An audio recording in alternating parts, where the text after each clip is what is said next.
ভাইরা বন্ধুরা, মালদ্বীপের জেলেরা মাছ ধরার জন্য সাগরে নামলো।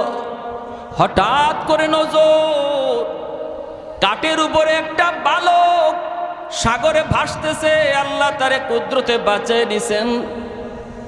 জেলেরা যায় তার কাছে যায়, নৌকায় উঠাইল। ওই হাফেজ কোরআন, যেই বালক, তার সিনার মধ্যে আল্লাহর 30 পারা কোরআন। কোরআন বাহাদুরি করে সিনায় নেওয়া যায় না। আল্লাহর কালাম বাহাদুরি করে সিনায় নেওয়া যায় না। আল্লাহর কালাম ওই সিনার মধ্যেই ঢুকে, যেই সিনায় আল্লাহ পাক নিজে ঢুকায়া দেয়। এজন্য ওই হাফেজে কোরআনকে তারা নৌকায় উঠাইল। কিন্তু ওই জেলেরা, তারা তো হাফেজে কোরআন কাকে বলে চেনে না, জানে না। কোরআনের হাফেজের মহত্ব বরত্ব জানে না, জানার কথাও না, কারণ তারা ইসলাম কি জিনিস তাও বুঝে না। নৌকায় করে মালদ্বীপ বাজারে উঠাইল। তখনকার সময় মানুষ বেচাকেনা হইত। এই ছোট্ট বালক, যার সিনার মধ্যে আল্লাহর 30 পারা কোরআন রয়েছে, রে আল্লাহর গোলাম, বাজারে উঠাইল তারে বিক্রি করার জন্য। অনেক কাস্টমার আসে তারে কেনার জন্য, কিন্তু এমন পয়সা চায়, এমন টাকা চায়, কেউ সাহস করে না তারে কেনার। কিন্তু ওই এলাকার একজন হিন্দু মহিলা ছিল, বড় ধনী। ওই মহিলার সম্পদের কোনো অভাব নাই, কিন্তু একটা ছেলে সন্তানের বড় অভাব আছে। শুধু একটা মেয়ে সন্তান, ছেলে সন্তান তার নাই। মহিলা চিন্তা করলো, সম্পদ দিয়ে আমার কি হবে? কারণ আমি যদি বৃদ্ধ হয়ে যাই, আমাকে পালবে কে, খাওয়াবে কে? মেয়েটারে বিয়ে দিয়ে দেব, পরের বাড়িতে চলে যাবে। একটা ছেলের প্রয়োজন। খবর পেয়ে সে বাজারে গেল, যায়া জেলেদেরকে বলল, টাকা যা লাগে তোমরা নিয়ে নাও, বিনিময়ে আমাকে, ছেলেটা আমাকে দিয়ে দাও, আমার সন্তান বানায়া তারে আমি পালব। হাফেজে কোরআন চলে আসলো হিন্দু মহিলার ঘরে।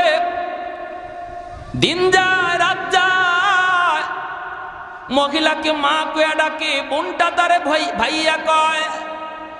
দিন যাইতেছে আরামে, কোনো অসুবিধা নাই, ভালোই চলছে। এইদিকে হঠাৎ করে হাফেজে কোরআন দেখতে পেল মহিলা কান্দে। মা তুমি কেন কান্দো? মহিলা তখন ডাক দেয়া কই, বাবা আমি কেন কান্দি? এটা তোমার কাছে বলে কোনো সমাধান পাওয়া যাবে না রে বাবা। এরপরও তুমি বারবার যখন জিগাইতেছো, মা বলি, বাবারে শোনো, মালদ্বীপ শহরে প্রতি বৎসর নির্দিষ্ট তারিখে একটা সিডর হয়, জলোচ্ছ্বাস হয়। ওই সিডরে অসংখ্য অগণিত মানুষ মারা যায়। বাদশাহ জ্যোতিষীদেরকে বলল, গণকদেরকে বলল, তোমরা গণনা করে বের করো, জ্যোতিষী বিদ্যা পড়ে বের করো, কেন প্রতি বৎসর নির্দিষ্ট তারিখে রাত যখন 12টা বাজে তখন কেন সিডর হয়, জলোচ্ছ্বাস হয়? কারণটা কি একটু গবেষণা করে বের করো। জ্যোতিষীরা জ্যোতিষী বিদ্যা পরে বের করলো, গণকরা গণনা করো, তারা জানায় দিল এটা একটা খবিস জিন্নাতের কারসাজি, একটা দেও দানবের কারসাজি। যদি ওই দেও দানবের কাছ থেকে সিডর থেকে বাঁচতে হয়, তাহলে নির্দিষ্ট তারিখে সাগরের পারে যে রাম মন্দির, ওই রাম মন্দিরে সুন্দরী কুমারী একটা মেয়েকে রেখে দেওয়া লাগবে। আর ওই মেয়েটাকে ওই খবিস জিন্নাত দেও দানব তারা খেয়ে ফেলবে, হত্যা করে ফেলবে। এরপরে সিডর হবে না, ভুক দিলে পরে সিডর হবে না, ওরা কোনো ক্ষতিও করবে না। বাদশাহ জানায় দিল, আমার রাজ্যের সুন্দরী মেয়েদের তালিকা তৈরি করে দাও।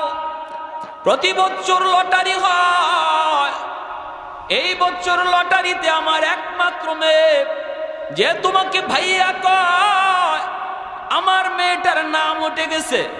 আমাকে নোটিশ দেওয়া হয়েছে, সন্ধ্যা হলে সরকারি সৈন্য আমার দরজার সামনে হাজির হবে, হইয়ে আমার মেয়েটাকে তারা জোরপূর্বক নিয়ে যাবে। বাবা এর জন্য কাঁদতেছি, বাবা বলো না, আমি তো একজন মা, মা জানে সন্তানের দরদ। আজকে যেই মেয়েটারে এত আদর করে, এত সোহাগ দিয়া নিজের হাতে বড় করলাম, চোখের সামনে মেয়েটা আজকে কোরবানি হবে, চোখের সামনে মেয়েটা আজকে মৃত্যুর ঘাটে যাবে, আমি মা কেমনে সেটা সই? এজন্য আমি কাঁদতেছি। হাফেজ কোরআন তখন কয়, মা গো টেনশন করো না মা, তুমি কোনো টেনশন করো না। যদি এটা খবিস জিন্নাতের কারসাজি হয়, দেওদানবের কারসাজি হয়, দেওদানবের চেয়েও পাওয়ারফুল শক্তি আল্লাহ আমার সিনার ভিতরে রেখে দিয়েছে। সমাধান দিব আমি, সমাধান দিব আমি, কোনো টেনশন নাই। আমার বোনের কোনো ক্ষতি করতে দেব না। মা তুমি ভয় পেও না, ভয় পেও না। মা কই, বাবা তুমি কেমনে কি করবা? হাফেজে কোরআন কয়, মা আমার বোনটারে নানার বাড়িতে পাঠা দাও, আর বোনের জামা কাপড় পরাইয়া পালঙে আমার মেয়ে লোক বানায় বসায় দাও। আমার দাড়ি উঠে নাই, মুছ উঠে নাই, আমাকে দেখলে ওরা বুঝবে না আমি যে একটা ছেলে।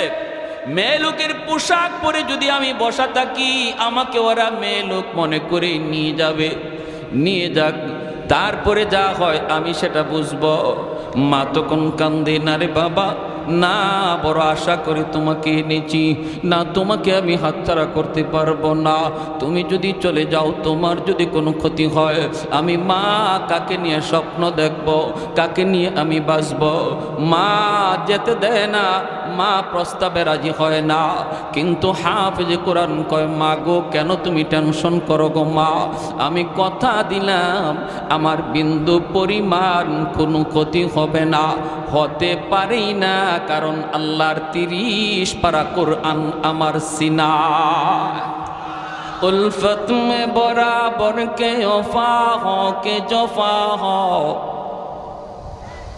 उल्फत में बराबर के वफा हो के जफा हो, हर चीज में लज्जत है अगर दिल में मजा हो, हर चीज में लज्जत है अगर दिल में मजा हो। एक चश्म ज़दन गाफिल अज़ा शाख नबाशी, शायद के निगाहे को नदा गाह नबाशी, शायद कि निगाहे को नदा गाह नबाशी। तो दिल में तो आता है समझ में नहीं आता, बस जान लिया मैं तेरी पहचान यही है, बस जान लिया मैं तेरी पहचान यही है। एक तो जोरे बोली अल्लाहु अकबर, মুসলমানের আওয়াজে বলি আল্লাহু আকবার। ভাইরা বন্ধুরা, কোরআনের পাওয়ার আসেনি না নাই? আর একটু জোরে কোরআনের শক্তি আসেনি না নাই? আল্লাহর কালামের পাওয়ার আসেনি না নাই? প্রমাণ হবে, প্রমাণ হবে। ভাইরা বন্ধুরা, মহিলা কান্দে কয়, না না বাবা, আমি তোমাকে হাতছাড়া করব না। তোমার যদি কোনো ক্ষতি হয়ে যায়, আমি মা কাকে নিয়ে স্বপ্ন দেখব? না বাজান, আমি রাজি না। কিন্তু ছেলে বলতেছে, মা টেনশন করবা না, টেনশন করবা না, কোনো ক্ষতি আমার হবে না। বোনটারে নানার বাড়ি পাঠায়া দাও, নানার বাড়িতে পাঠায়া দাও। ভাইরা বন্ধুরা, নানার বাড়ি পাঠায়া দিল। ছেলেটারে বোনের কাপড় পরাইয়া, মেয়ে লোকের কাপড় পরাইয়া পালঙে বসায় রাখলো। এইদিকে সন্ধ্যার টাইম, যেই মাত্র সরকারি ফৌজ দরজার সামনে এসে নক করেছে, এমনি মহিলা দরজা খুললা দেখি সরকারি ফৌজ। মহিলা তো আল্লাহ চিনে না, কোরআন চিনে না, কোরআনের মহত্ব বড়ত্ব জানে না, ঠিক কিনা? আল্লাহর কোরআনের সংস্পর্শে আর সোহবতে যারা আয়, তারা কোরআনের পাওয়ার জানে। যারা কোরআনের কাছে আয় না, তারা কোরআনের পাওয়ার জানে না, চিনেও না, ঠিক কিনা? আল্লাহর কোরআনের পাশে যারা আয়, সংস্পর্শে আয়, সোহবতে আয়, তাদের মধ্যে কোরআনের আসর যায় পড়ে। আল্লাহর কোরআন যেই কাপড়ের সাথে লাগে, ওই কাপড়টা দামি হয়ে যায়। আল্লাহর কোরআন যেই কাঠের সাথে লাগে, কাঠটা দামি হয়ে যায়। 10,000 20,000 টাকা গজের কাপড় যদি পায়ে লাগে, আমাদের শরীর ঘামে না, পশম খাড়ায় না, ইন্না লিল্লাহ বলি না। কিন্তু আল্লাহর কোরআনের বস্তু নিয়ে যেই কাপড় দিয়ে বানানো হয়, ওই কম দামি কাপড় যদি আমার পায়ে লাগে সাথে সাথে কলিজা কেঁপে উঠি, সাথে সাথে আমি কপালে চুমুকাই, সাথে সাথে আমি আমার টুটে লাগাই। আমার ভাইরা বন্ধুরা, আল্লাহর কোরআনের পাশে যেই আসে সেই কোরআনের খাতিরে দামি হয়ে যায়।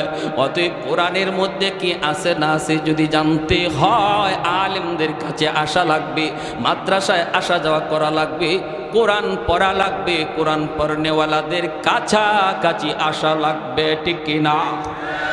আলাইকুম বিমুজালাসাতিল উলামা ওয়া ইসতিমাই কালামিল হুকামা ফাইন্নাল্লাহ তাআলা ইউহয়িল কলবাল মাইয়িতা বিনূরিল হিকমা কামা ইউহয়িল আরদাল মাইতাতা বিওয়াবিলিল মাতার। এজন্যই নবী বলেন, উম্মতের দল, ফিতনার জমানায় যদি ঈমান বাঁচাতে চাও একা একা হাঁটবা না, নিজেরে তুমি বড় কিছু মনে কইরা না।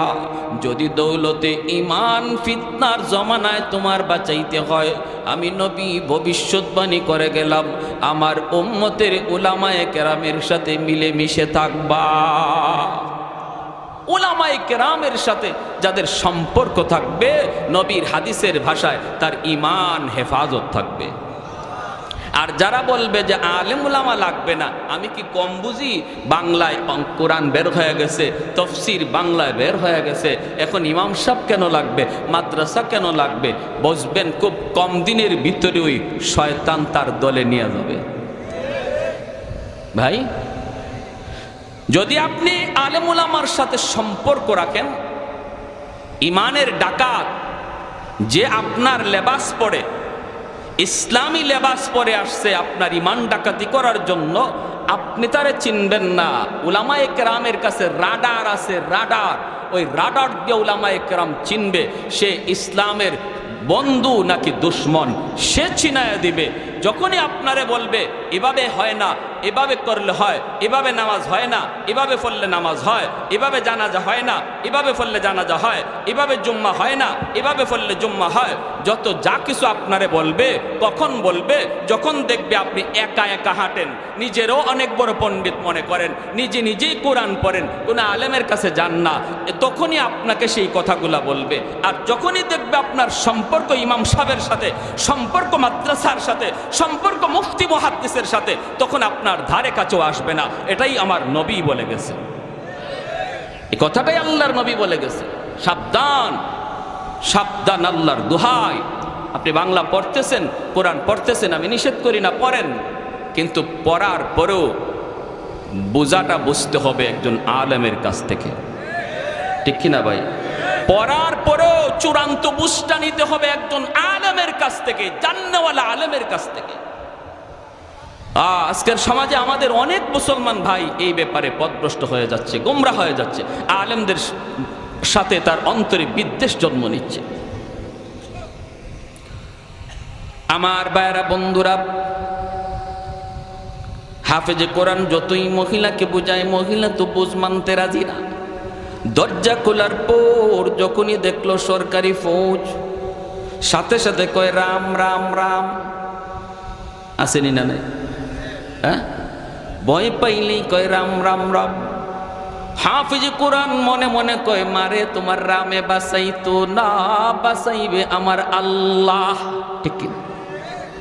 অবাক কিছু দেখলেই ওরা রাম রাম, অবাক কিছু দেখলেই ভগবান কইতে দেরি করে না।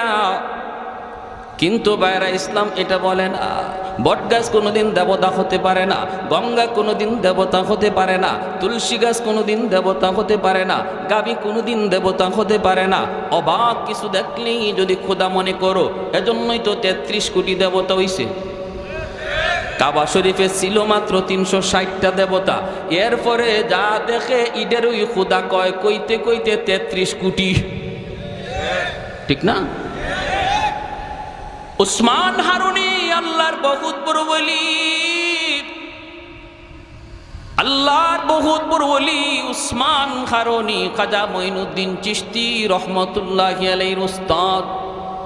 খাদেম নিয়ে রওনা দিয়েছেন, শীতের রাত, অজু করবেন, একটু অজুর পানি গরম করা লাগবে। খাদেমকে বলতেছেন, বাবা দেখতো কোথাও একটু আগুন পাওয়া যায় কি না। খাদেম তালাশ করে করে পেয়ে গেল কিছু আগুন। আগুনের চতুর্দিকে মানুষজন দাঁড়ায় দাঁড়ায় আগুনের পূজা করে আর উলু উলু উলু উলু উলু দেয়। খাদেম যায় বলতেছে, ভাই রে তোমরা একটু আগুন দিবানি? কয় কেন? কয় উস্তাদের অজুর পানি গরম করব। সাথে সাথে অগ্নি পূজারীর দল ওদের মাথা গরম হয়ে গেল। কয় কি আমরা আগুনের পূজা করি, এই আগুন নিয়ে তুমি অজুর পানি গরম করবা?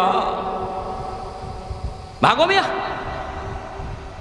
কয় দেও না ভাই, একটু আগুন নিলে কি আগুন কমবে নাকি? কয় কমবে কি বাড়বে তা জানি না, তবে আগুন দিমু না। চলে গেলেন, যায় উস্তাদকে বলতেছেন, উস্তাদজি আগুন তো পাইছি কিন্তু আগুন ওরা দিবে না কেন? কয় ওরা আগুনের পূজা করে। আল্লাহর ওয়ালি উসমান হারুনি কয় আমাকে নিয়ে যাও। ইনি আসলেন, আইসে ইনি আবার আগুন চাইলেন, দিতে নারাজ। কেন দিবা না? কয় আগুনের পূজা করি। কেন পূজা করো? কয় বাপে করছে, দাদায় করছে। কেন করছে? কয় আগুন মরার পরেই জ্বালাবে না। আগুনের পূজা করলে আগুন মৃত্যুর পর জ্বালাবে না, মায়া করবে, মায়া করবে। আল্লাহর ওলি উসমান হারুনি কয় এত বৎসর যাবত আগুনের পূজা করো, তখন একটু যাচাই করে দেখো আগুন তোমাদেরকে মায়া করবে কি করবে না। দুনিয়াতে আঙ্গুলটা আগুনের ভিতর দিয়া দেখো আগুন আঙ্গুল জ্বালায় কি জ্বালায় না। যদি দুনিয়াতে আঙ্গুল না জ্বালায় তাহলে বুঝবা মরণের পরেও জ্বালাবে না। আর যদি দুনিয়াতে আঙ্গুল জ্বালায় বোঝা গেল 60 বছর 70 বছরের পূজা আগুনে তোমাকে রেহাই দিবে না। অগ্নি পূজারীরা কই মৌলবী বুঝছি তুমি আসছো আমাকে আগুনে জ্বালানোর জন্য। আগুনের স্বভাবটাই তো জ্বালানো, আগুনে কিছু দিলেই তো আগুন জ্বালায়, আগুনে কারে না জ্বালায়। উসমান হারুনি কয় কি কইছো তোমরা পাগল আহমক? আগুনের স্বভাবটাই জ্বালানো নয়, আগুন চাইলেই জ্বালাইতে পারে না। আগুনের মালিক যদি আদেশ দেয় তবে আগুনে জ্বালায়, আর যদি মালিক আদেশ না দেয় আগুন জ্বালানোর কোনো ক্ষমতা নাই। যদি আগুন নিজেই জ্বালাইতো তাহলে ইব্রাহিম খলিলুল্লাহকে কেন জ্বালাইল না? আওয়াজ দেয়া বলেন ঠিক কিনা? যদি আগুন চাইলেই জ্বালাইতো মুসা কালিমুল্লাহরে তুর পাহাড়ে কেন জ্বালাইল না? পুরা তুর পাহাড়টা জ্বলে ছাই হয়ে গেল। আল্লাহ বলতেছে রে আগুন সাবধান, আমার মুসার একটা পশম পর্যন্ত যেন না জ্বলে। সুবহানাল্লাহ, আর একটু জোরে সুবহানাল্লাহ। ওই অগ্নি পূজারীরা কই মৌলবী ইব্রাহিম বুঝি না, মুসা বুঝি না, তুমি কিছু পারবা কিনা বলো, তুমি কিছু পারবা কিনা বলো। উসমান হারুনি বলে তাহলে তোমরা বুঝি দেখতে চাও? হ দেখতে চাই। এই কথা বলতে আল্লাহর ওলি উসমান হারুনি ছোট্ট একটা বাবু পাশে দাঁড়ায় রইছে, ওদেরই ছেলে। এই ছোট্ট বাচ্চাটারে কোলে লইয়া আল্লাহু আকবার বইলা একটা লাফ দিয়া আগুনের ভিতরে চলে গেলে। এখন তো শুরু হইছে Ram Ram Ram Ram Ram, high high high, মৌলবী মরছে মরুক, জ্বলছে জ্বলুক, আমাদের বাচ্চাটার কি দোষ ছিল? হঠাৎ করে আগুনের ভিতর ওরা তাকায় তাকায় দেখি আল্লাহু আকবার, ঘটনা কি? মৌলবী যে বাচ্চাটারে নিয়ে আগুনের ভিতরে ঢুকলো, আগুন তাদের চারপাশ দিয়ে দাও দাও করে জ্বলে, কিন্তু আগুন তাদের গায়ে লাগে না। বাচ্চাটারে নিয়ে উসমান হারুনি আগুনের ভিতরে তিনি আদর করতেছেন, চুমু খাইতেছেন, মায়া করতেছেন। এই দৃশ্যগুলি ওরা আগুনের বাহির থেকে দেখলো। এরপরেই আল্লাহর ওলি উসমান হারুনি আবারও আল্লাহু আকবার বলে বাচ্চা নিয়ে আগুন থেকে বের হয়ে আসলেন। এইবার অগ্নি পূজারীরা কয়ে বুঝছি, হায় হায় হায়, এতদিন যাবৎ আমরা কার পূজা করি? আগুন তো ভগবান না, ভগবান তো হলো যে আগুনে ফরছে অথচ আগুন জ্বালাইছে না। বুঝছেন? ওসমান হারুনির পায়ে সেজদা করা শুরু করে দেয়। যেই মাত্র ওনার পায়ে সেজদা দেয় আপনি ভগবান, আপনি ভগবান, তখন তিনি লাঠি দিয়ে আঘাত করে বলতেছে, আহাম্মকের দল, তোমরা তো অবাক কিছু দেখলেই খোদা কইতে দেরি করো না।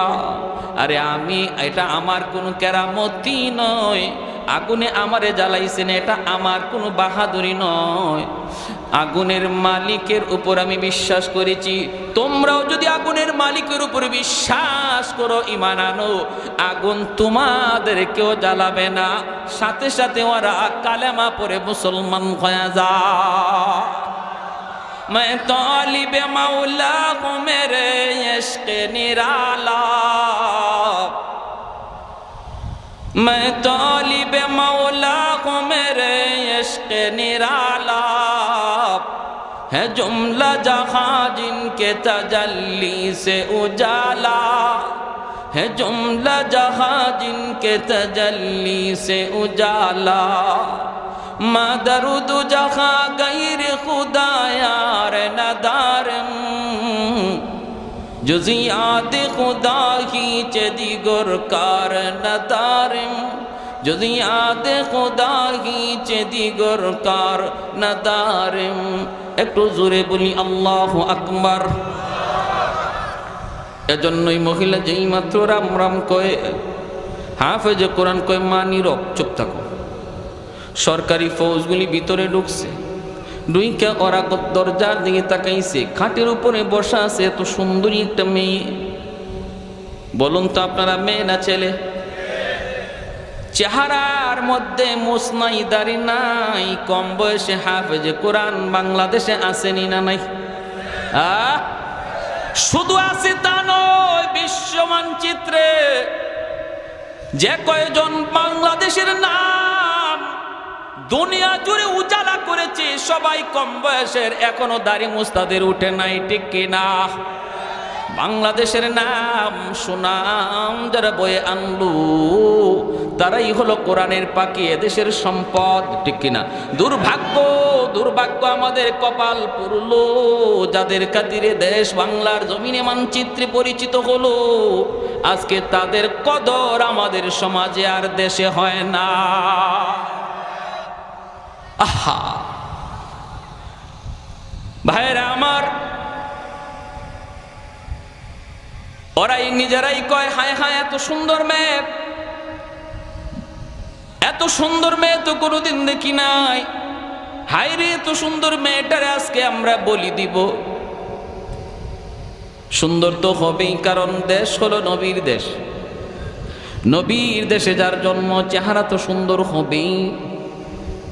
নিয়ে যাইতেছে নিয়ে যাইতেছে নিয়ে যাইতেছে হাফেজে কোরআন ভাইয়েরা বন্ধুরা, ওই যখন রাম মন্দিরে যায় রেখে দিল, মন্দিরে ঢুকার পরেই সে মেয়ে লোকের পোশাক খুলে ফেলবো, লুকায় এসে তার নিজের পোশাক নিয়ে নিল, যায় নামাজটাও নিয়ে নিল। মন্দিরে ঢুকেই হাফেজে কোরআন যায় নামাজ বিছাইয়া আল্লাহর কুদরতি কদমে সেজদায় পড়ে গেল। জানালা দিয়া তাকায়, রাত যখন 12টা বাজবে, সরকারের পক্ষ থেকে পাগলা ঘন্টা বাজানো হবে, সিগন্যাল দেওয়া হবে, সিডুর হওয়ার সময় হয়ে গেছে, সবাই সতর্ক হয়ে যাও। যেই মাত্র 12টা বেজে গেল, হাফেজে কোরআন তাকায় দেখলো, ওই যে সাগর থেকে দেখা যায় বিশাল আকারে পানি উপরে উঠতেছে, পানির উপরে আবার আগুন দেখা যায়। সাথে সাথে সে আল্লাহর কোরআনের সূরা ইয়াসিন তিলাওয়াত শুরু করে দেয়।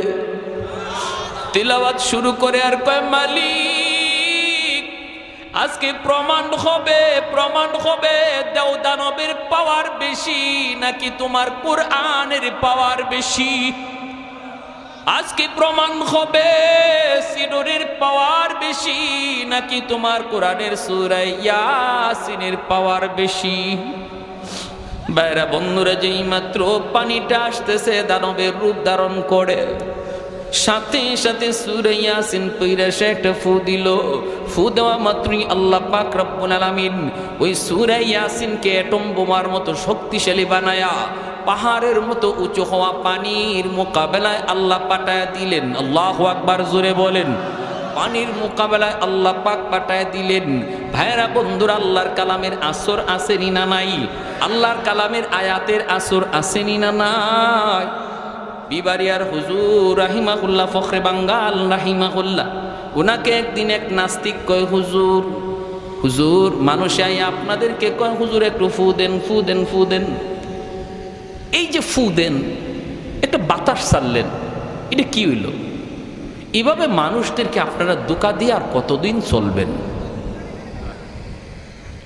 ওইটা ওই বর্তমান নাস্তিকদের সাথে মিল আসেনি না নাই? হ্যাঁ, কয় জান্নাত জাহান্নাম কোত্থেকে আসলো? জান্নাত জাহান্নাম তো হইব কিয়ামত আর পরে। হুজুরে যে মেরাজের ওয়াজ করতে গিয়ে জান্নাত জাহান্নামের কথা বললো, জান্নাত জাহান্নাম তো আল্লাহ বানাইছে ওই না, নাউজুবিল্লাহ কর। কেমন পণ্ডিতের পণ্ডিত বুঝেন। আবার কয় হুজুর মেরাজে গেছেন, এই সময় আপনি এই কি পাইলেন কোত্থেকে? এই সময় তো কোরআনই নাজিল হয় নাই। কেমন পণ্ডিত, কোরআন কখন নাজিল হইছে এটাই জানে না, আর আসছে একজন মুফতি সাহেবের, একজন মুহাদ্দিস সাহেবের ভুল ধরার জন্য। এই নাস্তিকেও কয় হুজুর এই মানুষ একটু পানি ভরা চায়, আর আপনারা পানি ফু দেন অথবা গায়ে ফু দেন, এই যে একটা বাতাস দিলেন, এই ধোঁকাবাজি করে আর কতদিন চলবে? নাউজুবিল্লাহ, জোরে কম। হুজুর বলতেছে আমি কোরআনে আয়াত পুরে ফু দেই, এতে কিছু হয় কি হয় না এটা তোমার বুঝে আসে না। কয় না, এটা একটা বাতাস, ফু দিলেন বাতাস, এটা কি হবে? আল্লাহর ওলি ফখরে বাঙ্গাল রহমতুল্লাহ আলী বলেন, তুমি বুঝবা কেমন করে? তুমি তো একটা জারস সন্তান, তোমার তো বাপেরই ঠিক নেই। যে এই কথা বলছেন হের চেহারা লাল হইয়া বডি ফুলে গেছে, হাত পা গুছাইতেছে, হুজুরে এখনই ধরবে। মৌলবী এত বড় কথা আমারে বলছো, পুরা বডি ফুলে গেছে গুসায়, চেহারা লাল হয়ে গেছে, মানুষজন জমা হয়ে গেছে। মানুষ কয় রাখ রাখ রাখ, কি হয়েছে? কি হয়েছে কয় না। মৌলবী আমরা কইল কি? হুজুর কি কইছেন? হুজুর কয় আমি তারে কইছি হে একটা জারস সন্তান, একটা হারামজাদা, ওর বাপের ঠিক নেই। মানুষে কয় হুজুর আপনি অত বড় একজন হুজুর, হুজুর এই গালিটা কেমনে দিলেন? হুজুর বলতেছে হাইসা হাইসা হুজুরে কয় আমি যে তারে গালি দিছি মূলত গালি না, আমি তারে জবাব দিছি, জবাব। সে যা জানতে চাইছে ওটা জানাইছি। কেমন? হে জানতে চাইছে যে আমরা যে কোরআনের আয়াত পড়ে ফু দেই, এই ফুতে কি হয়? ফু তো একটা বাতাস, এই বাতাসে তো কিছু হওয়ার কথা না, আমরা নাকি এরকম ফু ফা দিয়া ধোঁকাবাজি করি। এটা বুঝাইছে তারে। কেমনে বুঝাইছেন? বুঝো না তোমরাও? আমি যে ওরে হারামজাদা বলছি, এটা একটা বাতাস ছাড়ছি, বাতাস। কি ছাড়ছি? ভালো করে বুঝছেন? তারে কি মারছি? না। তারে কি ইটা মারছি? না। তারে কোনো ধরনের টাচই আমি করি না, শুধু একটা বাতাস ছাড়ছি। এই বাতাসটাও একটা নাপাক বাতাস, একটা গালি। এতে করে দেখেন তার চেহারা লাল হয়ে গেছে, তার বডি ফুলে গেছে। একটা নাপাক বাতাসে যদি এমন আসর থাকে, তার চেহারাটারে ফুলাইয়া দেয়, বডিটারে লাল করে দেয়। কোরআনের আয়াত পাক, কোরআনের আয়াত করে বাতাস দিলে যে আসর করে, এটা বুঝাইবার লাগে তারে গালিটা দিছি। বুঝে আসছে? আপনারা বুঝছেন নি? নুরউদ্দিন ঘরপুরি রহমতুল্লাহ আলী সিলেটের, আমাদের সিলেটের বহুত বড় একজন আল্লাহর ওলি ছিলেন। হুজুরের শনি মঙ্গলবারে ফু দিতেন, পানি ফোড়া দিতেন, পানি ফোড়া। তো মানুষজন এরকম পানি নিয়ে যাইত। তো হুজুর অনেক ব্যস্ত থাকতেন, এজন্য মাঝে মাঝে করতেন কি, মাদ্রাসার সামনে একটা পুকুর ছিল, হুজুরে ওই পুকুরের মধ্যে ফু দিয়া চলে যেতেন, আর মানুষকে বলতেন তোমরা পুকুর থেকে পানি নিয়ে যাও। তো হুজুরে পুকুরে ফু দিয়া চলে গেছেন, মানুষের পুকুর থেকে ওই বোতল ভরে ভরে পানি নিয়ে যাইতো, কাজ হয়ে যেত। এখন একদিন এক লোক আসছে হুজুরের খুব মহব্বতের, খুব মহব্বতের, এরকম একটা কাচের জগ, এই কাচের জগ নিয়ে আসছে। অসুবিধা হইতেছে আপনাদের? এরকম কাচের জগ ভরা পানি নিয়ে আসছে। আয়সা বলতেছে হজরত আমার একটু একটু পানি ফোড়া, হুজুর একটু ফু লাগবে। হুজুর বলতেছে কেন? আমি তো পুকুরে দিয়ে আসলাম, তুমি পুকুর থেকে নিয়ে যাও। হুজুর আমার কেমন কেমন, হুজুর আমার এটাতে দিয়া দেন, এত বড় পুকুর, ফু দিছেন এক কোনায়, ওই জায়গায় ফু লাগে নাই না লাগছে এটাও জানি না, কোন ভাই ফু গেছে আর কোন ভাই গেছে না। আমি কোত্থেকে পানি নেব হুজুর, আমার জগটার মধ্যে একটা ফু দিয়া দেন। হুজুর বলতেছে, ও আমার ফু পুকুরের কোন দিকে গেছে আর কোন দিকে গেছে না এটা তোমার একই নইতেছে না, তোমার জগে ফু দিতাম। তো ঠিক আছে, জগ ধরো, কাচের জগ তুমি ধরো, আমি ফু দেই। কাচের জগটা এইবার ধরে, আমাদের উস্তাদরা পাশে দাঁড়ানো, সবাই দেখতেছে, এই কাচের জগটা সেইভাবে ধরে রাখছে, আর হুজুর একটা ফু দিছেন। ফুটা দেওয়ার সাথে সাথে কাচের জগ টাস টাস করে ভেঙে পড়ে গেছে। কিসের পানি? পুকুরে ফু দিছি তোমার একই নয় না, জগে ফু দিমো। ঠিক আছে, জগ ভালো করে দইর, জগই নাই। জগ আছে, জগই নাই। ওই হাফেজে কোরআন আল্লাহর কালাম সূরা ইয়াসিন পড়ে ফু দিল, আল্লাহ ওই কোরআনের সূরা ইয়াসিনকে এমন পাওয়ারফুলে বোমা বানায় দিলেন, সাগর থেকে পাহাড় পরিমাণ উঁচু হয়ে যে সিডোর আসতেছে, এর মোকাবেলায় চলতেছে। সিডোর আসতেছে, আল্লাহর কোরআনও যাইতেছে। আল্লাহু আকবার, জোরে কর। আমার ভাইয়েরা, বন্ধুরা, সামনের দিকে যায়, মোকাবেলা হয়ে গেল আল্লাহর কোরআনের সাথে। মুহূর্তের ভিতরে সাগরের সিডোর, পাহাড় পরিমাণ উঁচু যে সিডোর ছিল, সাগরে আবার দেবে গেল। মুহূর্তের ভিতরে আল্লাহর কোরআন জয়ী হয়ে গেল, আর দেওদানবের কারসাজি পরাজিত হয়ে গেল। ভাইরা, বন্ধুরা, সকালবেলা আসছে ওরা লাশ নেওয়ার জন্য। লাশ, কারণ প্রতিদিন প্রতি বৎসর সকালবেলা ওরা লাশ নিয়ে যায়। রাতে যদি সিডোর না হয় তাহলে মন্দির থেকে লাশ নিয়ে যায়। আসছে সরকারি ফৌজ লাশ নেওয়ার জন্য। আইসা দেখে লাশের কোনো বংশ নাই, বরং মন্দিরের ভিতরে একজন কোরআনের হাফেজ বসে বসে কোরআন তিলাওয়াত করতেছে। ইয়াসিন ওয়াল কুরআনিল হাকীম ইন্নাকা লামিনাল মুরসালিন।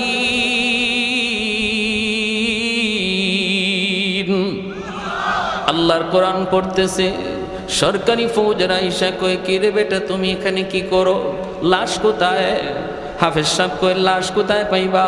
লাশ কোত্থেকে আসবে? কয়ে, কেন? গতকাল যেই মেয়েটাকে আমরা রেখে গেলাম, এই মেয়েটার লাশ নেওয়ার জন্য এসেছি। হাফেজ সাহেব কয়ে, মেয়ে তোমরা আনো নাই, আমারই তোমরা আনছ। ফৌজরা কয়ে, কও কি তুমি?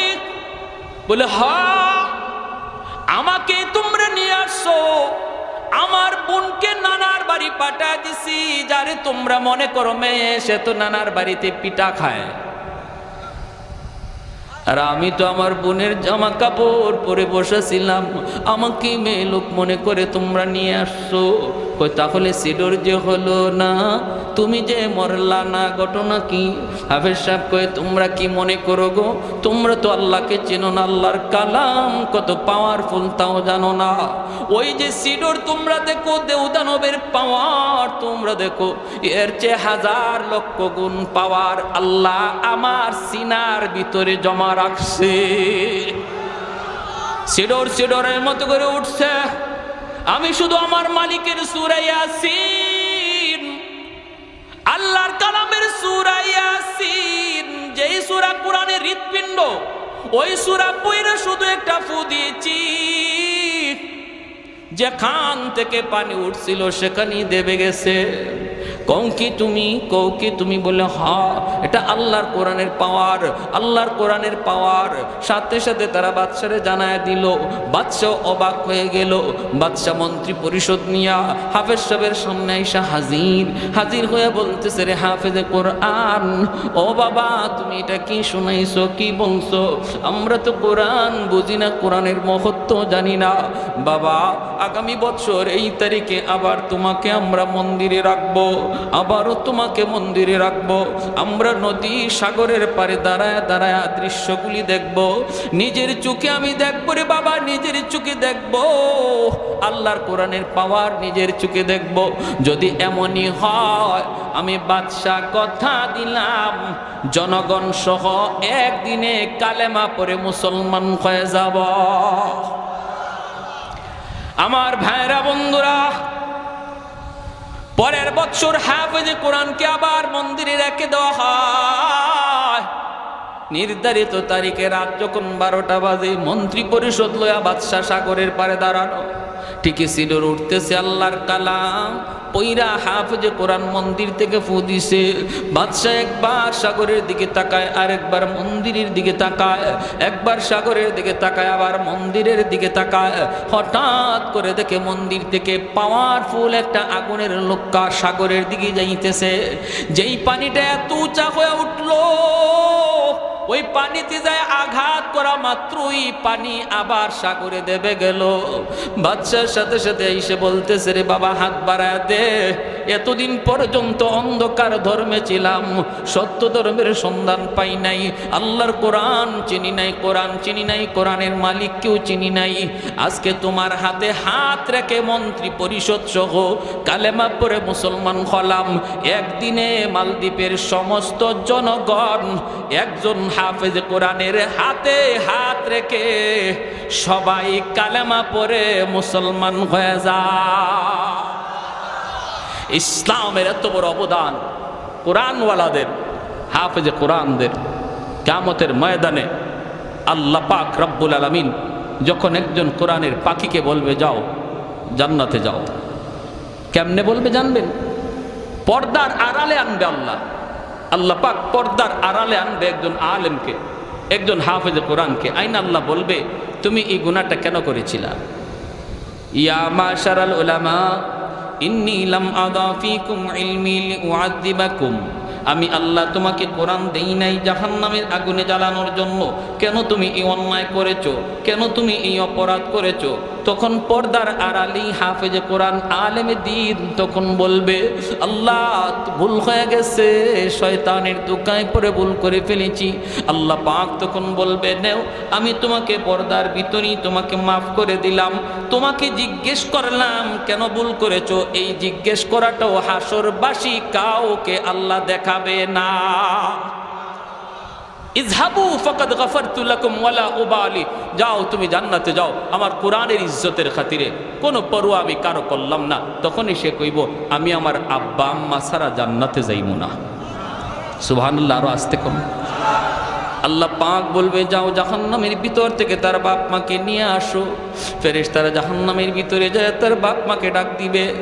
বাপ মা যখন উঠে আসবে তখন তার দাদা দাদি নানা নানি তার বাপ মাকে ধরবে, ধরে বলবে, বাবা রে তোমরা তোমাদের সন্তানের সুপারিশে আজকে জান্নাতে যাইতেছো, জাহান্নাম থেকে মুক্তি পেয়ে গেছো, কিন্তু আমরাও তো তার দাদা, আমরাও তো তার নানা নানি কম আদর করি নাই, আমরাও জাহান্নামে আজকে আগুনে জ্বলতেছি। আমার ভাইটারে আমি কত আদর করলাম, একটু যায় কইও আমাদের জন্য সুপারিশ করত। তখন তার বাপ মা যখন জান্নাতে যাওয়ার পথে হাফেজ সাহেব যায়, আলেম যায়, সাথে সাথে বাপ মা থেমে যায়। বাপ মা থাইমে বলতেছে, না আমরাও জান্নাতে যাবো না। কেন? কই তুমি যদি তোমার বাপ মা ছাড়া জান্নাতে না যাও, আমরাও আমাদের বাপ মা ছাড়া জান্নাতে যাইমু না। আল্লাহ বলবে, যাও আমার কোরআনের পাখির দাদা দাদিরে নিয়ে আসো। দাদা দাদিরে যখন তুলতে যাবে তখন ওই এলাকার, এই যে মাদ্রাসা আপনাদের, এই এলাকার মানুষজন ওই তার দাদা দাদিরে ধরবে।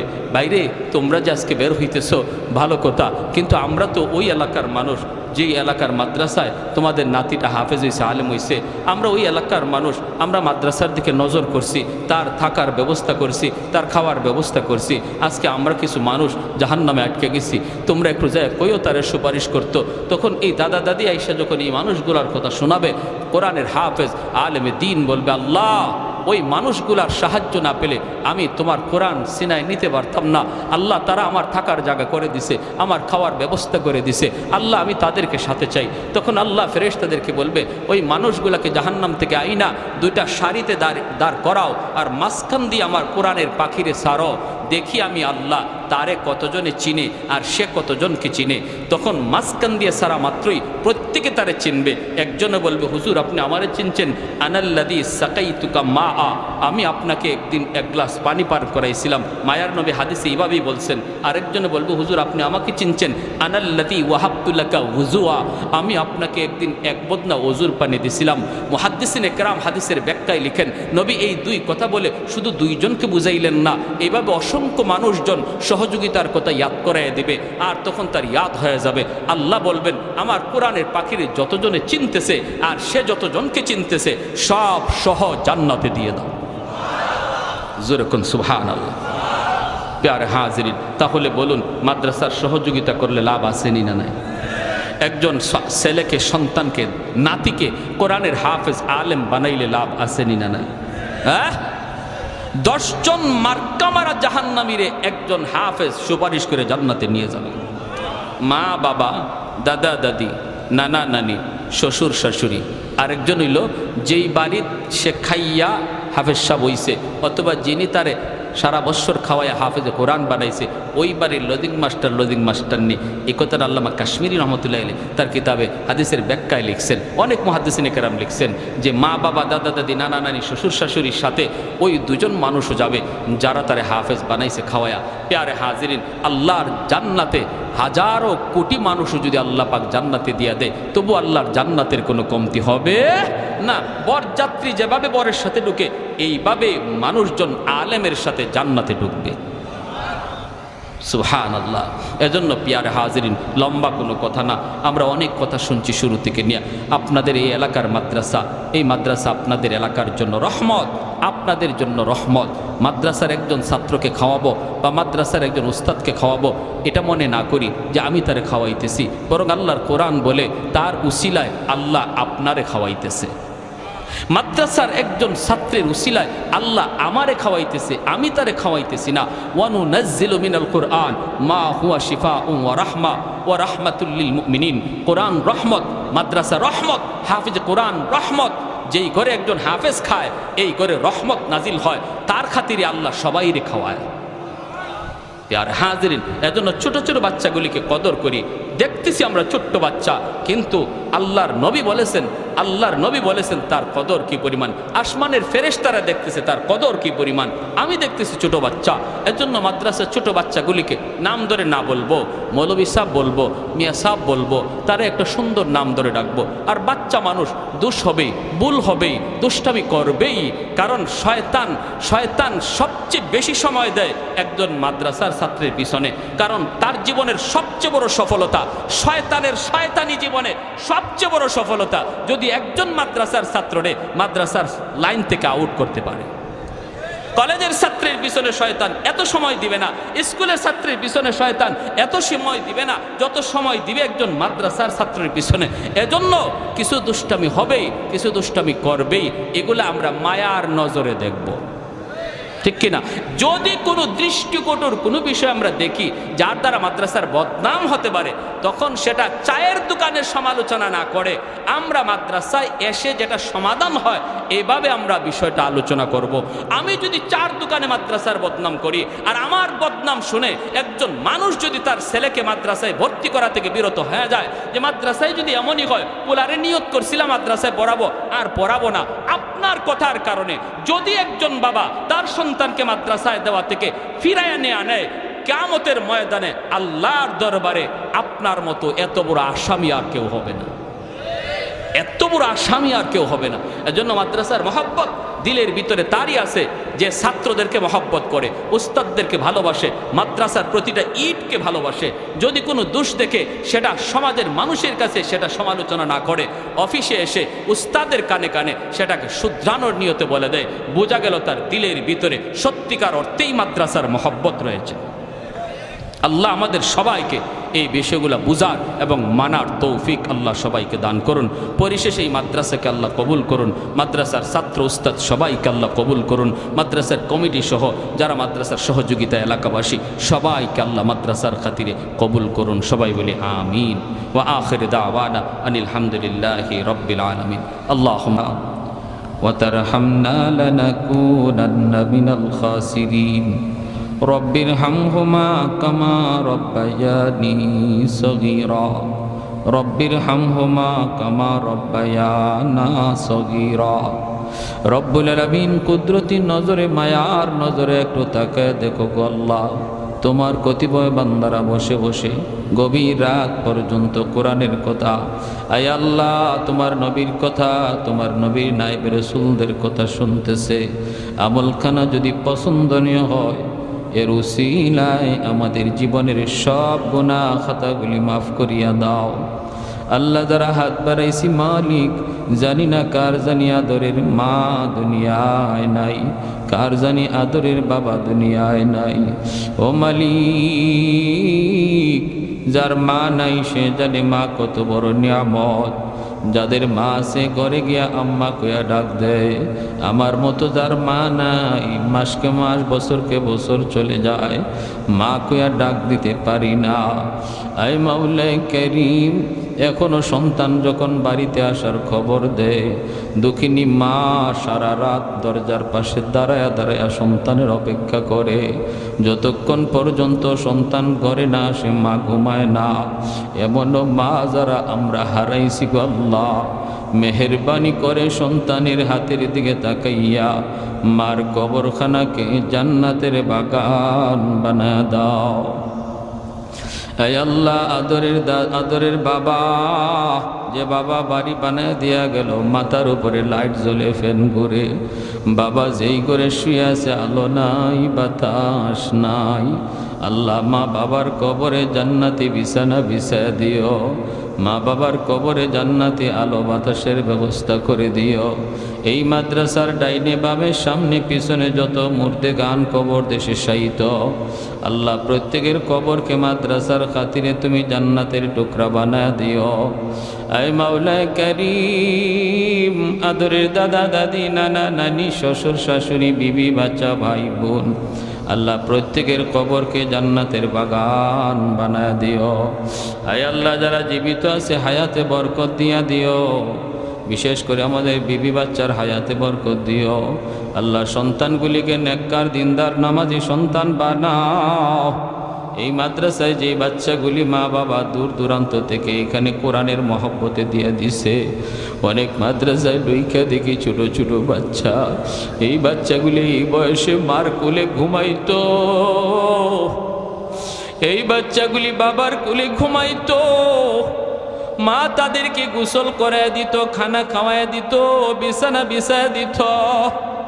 আজকে ওই বাচ্চাগুলি নিজের খানা নিজে উঠায়, নিজের বিছানা নিজে বিছায়, মালিক নিজের গোসল নিজে করে। মা ভালো খানা খাইতে পারে না, চোখের পানি জড়ায় জড়ায় মায় কান্দে। বাবা ভালো খানা খাইতে বসলে খাইতে পারে না, চোখের পানির ফুটা পড়ে। আমার বাচ্চাটা জানি মাদ্রাসায় কি খাইতেছে, কেমনে ঘুমাইতেছে। ও মালিক, যেই সকল বাপ মা দিনের জন্য এত বড় কুরবানি করছে গো আল্লাহ, তাদের সন্তানগুলিকে তুমি কোরআনের হাফিজ বানাও, তাদের সন্তানগুলিকে তুমি হাফিজ কোরআন বানাও, আলেমে দ্বীন বানাও। আয় আল্লাহ, বাপ মার মনের আশা পূরণ করে দাও। আয় আল্লাহ, এলাকার ঘরে ঘরে তুমি কোরআনের হাফিজ কবুল করে নাও। আয় আল্লাহ, ঘরে ঘরে কোরআনের হাফিজ কবুল করে নাও। এলাকার প্রতিটা মানুষকে মাদ্রাসার মুআফিক বানায় দাও, মাদ্রাসার প্রতি মহব্বত রাখার তৌফিক দাও। আয় মাওলায়ে কারীম, যত হাজত গাইবি খাজানা থেকে পুরা ফরমাও। আয় আল্লাহ, আয় আল্লাহ, মাদ্রাসার কমিটিতে যারা আছে, সহযোগিতায় যারা আছে, আল্লাহ প্রত্যেকের এই মেহনতকে নাজাতের উসিলা বানায় দাও। আয় মাওলায়ে কারীম, আয় আল্লাহ, ছাত্র উস্তাদ সবাইকে কবুল করো। আয় মাওলা, যারা অসুস্থ আছে আমাদের মধ্যে আল্লাহ সুস্থতার নিয়ামত দান করো। আমার মা বোনদেরকে মাফ করো, আমার যুবক ভাইদেরকে মসজিদমুখী বানাও। আল্লাহ, জমানার ফিতনা ফাসাদ থেকে মুসলিম যুব সমাজকে হেফাজত করো। আয় মাওলায়ে কারীম, আমাদের দেশের উপরে রহম করো। আয় আল্লাহ, সব ধরনের ষড়যন্ত্র থেকে আমাদের দেশকে রক্ষা করো। আল্লাহ, বিশ্ব শান্তি ফিরায় দাও। যাবতীয় অশান্তি তুমি দূর করে দাও, হিংসা বিদ্বেষ দূর করে দাও, আমাদের পরস্পরে মিল মহব্বত বাড়ায় দাও। ওয়াসাল্লাল্লাহু তাআলা আলা খাইরি খালকিহি মুহাম্মাদিন ওয়া আলিহি ওয়া আসহাবিহি আজমাইন। আমিন আমিন বিরহমাতিকা ইয়া আরহামার রাহিমিন।